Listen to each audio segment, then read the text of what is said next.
अस्सलाम वालेकुम व्यूवर्स, इस वक्त मैं मौजूद हूँ शाह सुल्तान ब्रिज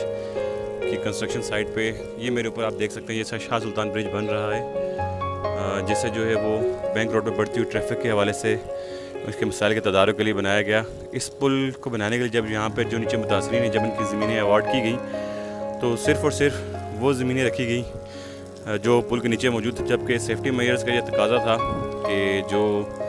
कंस्ट्रक्शन साइट के जो इर्द गिर्द कम बेश 65 फुट जगह जो है वो अवार्ड की जानी चाहिए थी, ताकि जो कंस्ट्रक्शन का काम है वो भी बआसानी हो सकता और जो इर्द गिर्द इलाका मकीन उनको भी परेशानी का सामना ना करना पड़ता। इस वक्त आप देख सकते हैं कि ये जो इस पुल की जो पीस है, यहाँ पर छत पड़ने के बाद जो इसको अब पानी डाला जा रहा है, वो भी सीवरेज का पानी जो लोगों के घरों में इस तरह से आ रहा है। और ये सिर्फ एक घर नहीं बल्कि इनके तमाम घरों में जो इसी तरह से सीवरेज का पानी आ रहा है, जिससे जो है वो यहाँ के इलाका में परेशानी का शिकार हैं। और यहाँ पर चूँकि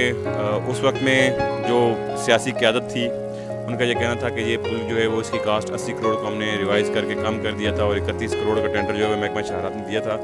जिसके बाद जो मुतल्लिका कंपनी थी उन्होंने 26 करोड़ का टेंडर भरा था। और अब जो है वो ये कास्ट रिवाइज़ होकर सुनने में ये आया है कि हाल ही में अब 2021 में इसका टेंडर हुआ था, 2023 में अब जाके जो है वो इसको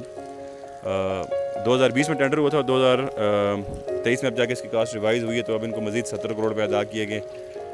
तो एक जानिब जहाँ इस तरह के जो मनसूबे जहाँ जिनकी कास्ट रिवाइज़ की जाती हैं और करोड़ों रुपये जो है वो ठेकेदारान को अदा किए जाते हैं, वहीं ये जो इलाका मकीन जिन्होंने अपने घरों की कुर्बानियाँ दी हैं इस अवामी फलाई मनसूबे के लिए, उनको जो है वो चंद लाख रुपये मज़ीद अदा नहीं किए गए ताकि वो भी यहाँ से किसी और जगह मुतबादल जगह शिफ्ट हो सकते हैं। तो हमारी मुतल्लिका कौम से यही अपील है कि जो यहाँ के शाह सुल्तान पुल के जो मुतासरीन हैं उनकी भी दाद रसी की जाए ताकि उनको भी जो है वो